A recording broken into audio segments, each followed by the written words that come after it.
Hello, everyone. This is Whitney Well from Star Hearth Astrology, and today I am here as part of my Rising Signs as Archetypal Life Path series to talk to you about Virgo rising.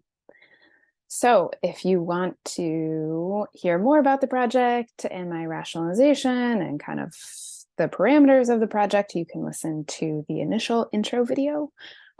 Basically, we are taking the theory of whole sign house systems, which gives each sign an entire house, and taking a logical implication of that, which is that then there are 12 different versions of charts that you can get based on the rising signs, and looking at the archetypal threads throughout them that look at the rising signs not just as being the sign in the first house, but then where they leave all of the signs in the other houses. So that, for instance, we could say, okay, when you have Virgo rising, every Virgo rising has Capricorn in the 5th house. Every Virgo rising has Gemini in the 10th house. So there's more that we can say about Virgo risings than just based on having the sign of Virgo in the 1st house. And that's what I'll be getting into today.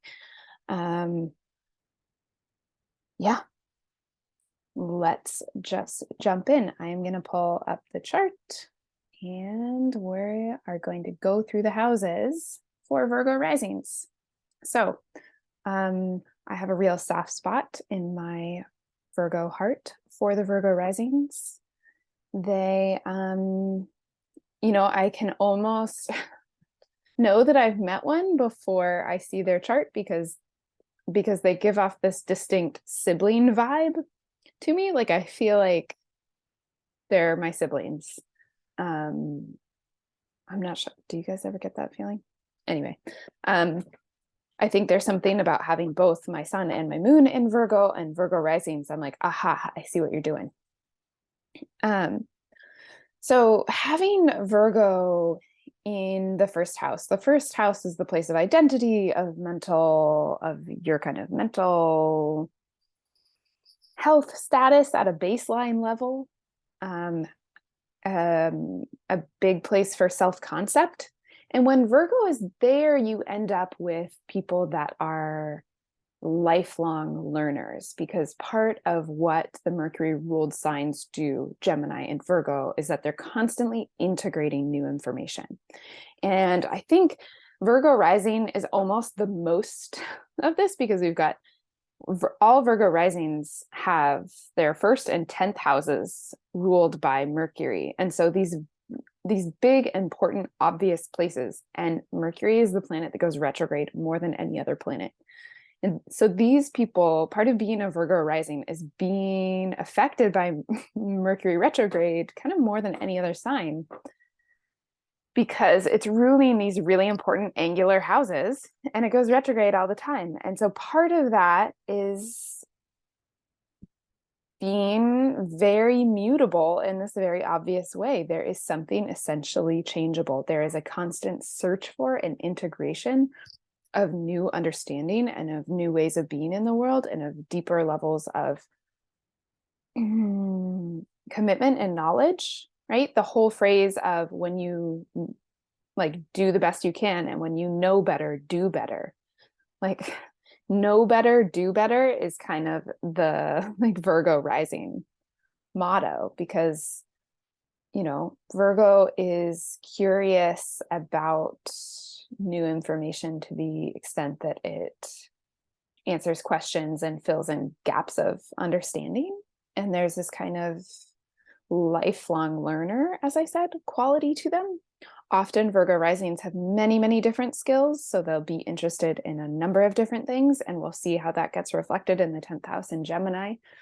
But right, that's kind of the uniform they wear, is that of the apprentice. They're always learning things. And authority, this kind of lofty authority, I've learned it all, is a thing that, just based on where all the signs fall in their charts, they don't take on too much. There would be certain contexts, but not really. So yeah, so there's this piece of like always being learning, always being gathering, always collecting information and having that reflect on how they approach life. Um, yeah, there's a piece of Virgo that is so much about its own sense of competency and preparedness. And so I think one of the shadow sides, I mean, it's a strength, but it's also maybe a shadow side of Virgo risings is that they, you know, they might never feel fully prepared. And that's why there can be this sense of being perennially an apprentice, because they're so aware of the things that they don't know and of their own devotion to doing something really well and to not doing it until they feel prepared. That can kind of leave them at a disadvantage in terms of like when to actually bite the bullet and just start something, or when they feel good enough. There can be this kind of harsh self-criticism and never feeling like they're good enough at something to really step into their own power around it, which is also part of having Leo in the 12th. And we'll get into that as we go around the chart. But that's the baseline. Again, we're going to look for Mercury in this chart as the ruler of the ascendant. So wherever it falls in the chart is going to tell us a lot about not only the first house, but the 10th house, these very angular places. So yeah, the importance of Mercury cannot be overstated in a Virgo rising chart. The kind of special power of Virgo rising is in paying attention really well. And they are especially good, at least from a rising sign perspective, at receiving feedback. In fact, they're probably too good. They're going to take it to heart, sometimes too harshly. Now, all Virgo risings have Libra in the second house. The second house is the place of our resources, what we do with them, right? And one of the resources of Virgo rising is knowing like the efficiency and how to set things in order and bring things into harmony, which is a big piece of Virgo. Virgo is the sign of the healer. It's when you understand how things work, you can understand when there's a flaw in the system, when there's a problem happening. But that requires a holistic understanding, and that can be developed when you're in the kind of Virgo trait of paying really good attention to how things are going. And one of the things that leads to is knowing what everything should be in its proper proportion, which is the special gift of Libra. And having that, having your resources dedicated towards the creation of peace and harmony and balance. The second house can also be what you do for money. And so that can kind of lead to this piece of Virgo that is dedicated to justice and healing work and kind of setting things right in the world.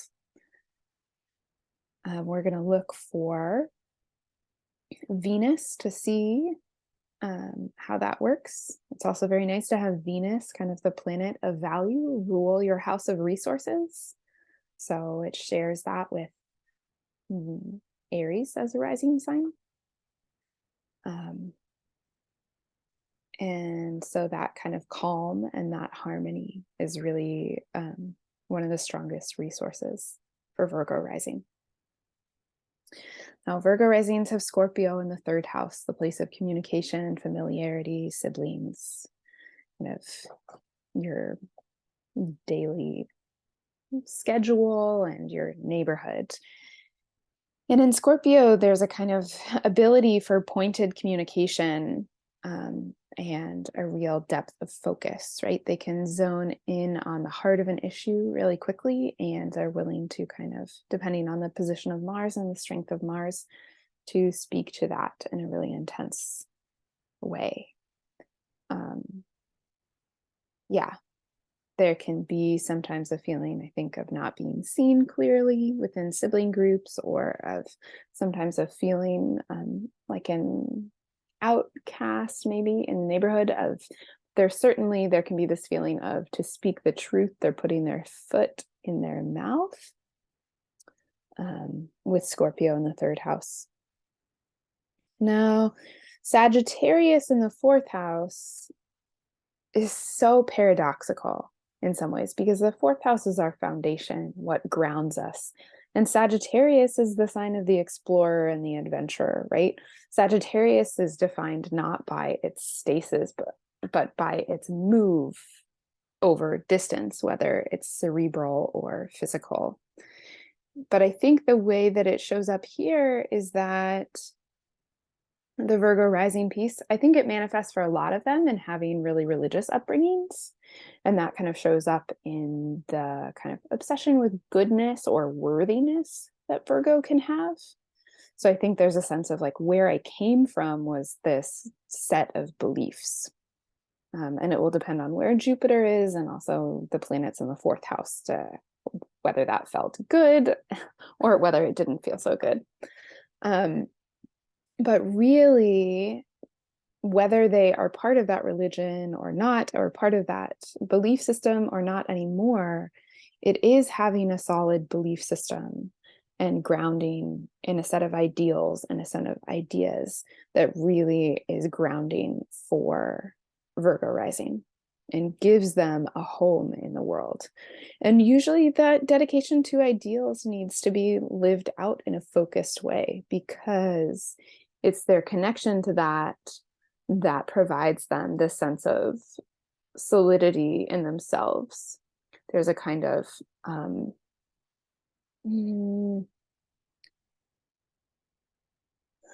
the work that they feel that they need to do in the world needs to have a solid set of principles, and Sagittarius provides those.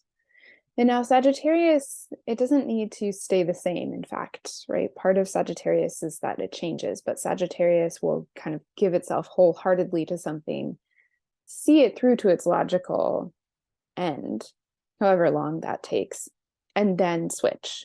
You know, Sagittarius is the PhD. So it's like, okay, yes, use your devotion to studying this idea to ground you for a period of time.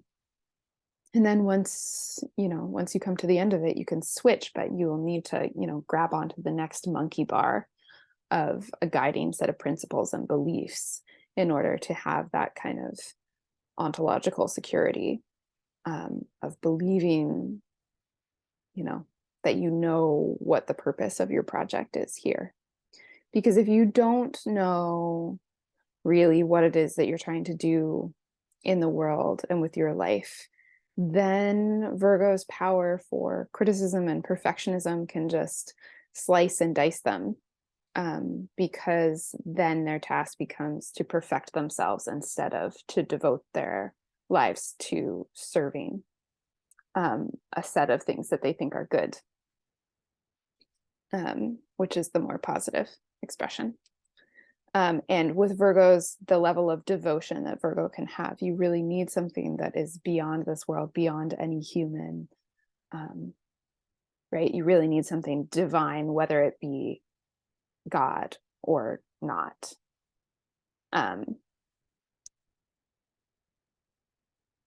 Yeah, whatever palatable term, right? Atheists are all welcome here as well. All Virgo risings have Capricorn in the fifth. And this one always makes me laugh because, right, there's in some ways like no sign that is less fifth house than Capricorn. And you can kind of see that, right, with Virgo's level of devotion and their desire for efficiency and competency, the place of play becomes a place of work, right? The Capricornian approach to playfulness is, no, it's mastery. I'm here to master things, to take things really seriously, to do a solid risk assessment. Because Capricorn is not, doesn't do things loosely. Now, we'll need to look to the position of Saturn, kind of see how how stingy this place is in terms of whether Virgo risings can have that much fun or not. It's very important. And then we'll also see that reflected in the 6th house, which is Aquarius, also ruled by Saturn. And I love this placement because the 6th house, right, is thought of as a place of chores, of hard work, right? In the 12-letter alphabet, it is Virgo's natural house, the place of service, of being a servant, of drudgery, of like kind of, you know, if Pisces is the sacred, Virgo is like the connection with the profane and the earthly and the just the stuff you have to do to maintain the earthly part of our beings.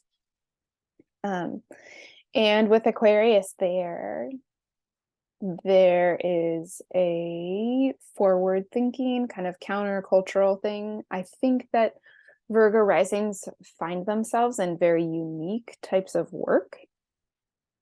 And depending on certain things, like they might not stay there for that long because they can work super, super hard, but it needs to be, again, in service to an ideal. And I think that Virgo and Aquarius are the signs most dedicated to a sense of idealism,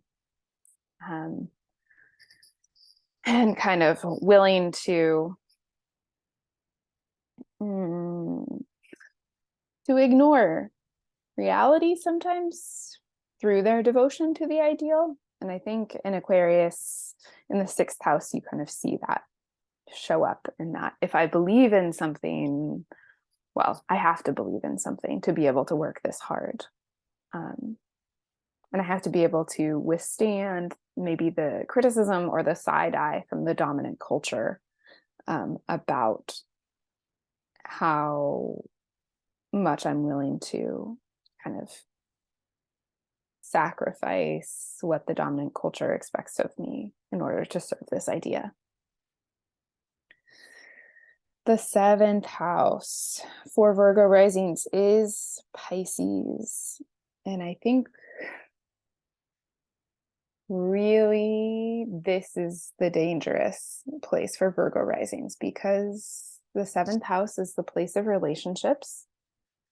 And Pisces is the sign that struggles the most with boundaries. And so that I think there's a risk, I think there's a myth in the 7th house that there's a real myth of the kind of savior. They can find themselves in relationships with spiritual people or with addicts. And many times those things overlap, as both of them are a thirst for the divine. There can be themes of martyrdom, but also having relationships that feel very fated and mystical and numinous and delicious, right? The whole spell of like, oh, our souls can combine, right? That is a very Pisces 7th house. And I think that is the ideal of the 7th house. And of course, right, the ideal of love is that it redeems us from our worldly imperfections, from the little ways that we just suck and miss the mark, you know? And I think that Virgo is devoted to that ideal. Look to Jupiter to see kind of how this house goes. Now, Virgo risings have Aries in the 8th house. Right? This is the interpersonal shadow. This is the place in relationships. And I think what you can get is that if Virgo risings are burnt out, if they're sacrificing themselves too much, you will see the kind of impatience, the impulsiveness, the aggression in the 8th house of Aries. There can be an impulsiveness too in, right, seeing anything human or animal in the world that's broken and wanting to save it and impulsively committing to it. But then, right, what that really takes from you to save or to heal that human or that thing. is a tremendous amount.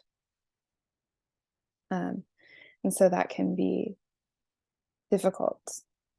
And there can be this, I think with Pisces in the 7th, we have this desire for union, but then the eighth house is this place of union, and we have Aries there. And that's actually like, wait, I actually don't want to fully combine with you, which I think speaks to the fact that Virgo is the sign of wholeness. Virgo is the sign of the whole individual, right?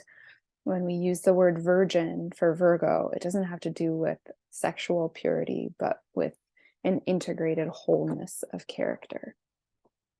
And so, right, from that perspective, when you hit the point of merging, that is what happens in the 8th house, there's this Aries spark of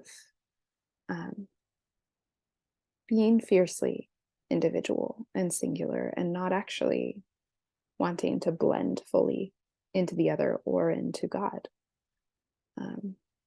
There's something deeply human in Virgo. Taurus in the 9th, I think, speaks to Virgo's quality of being, having their kind of philosophy in life restored in nature and in their connection to the natural world. I think that is a place that soothes perfectionism, because it is perfect in how ecosystems are internally dependent on diversity, how seasons are predictable in some cyclic way, and following the kind of natural law of the natural world can be very grounding and very soothing to the Virgo place.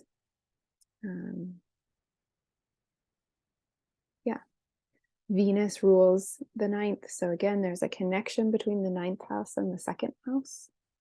And just like, right, the 9th house is the place of our belief systems and our kind of spiritual places. And those, Taurus is the most stable sign.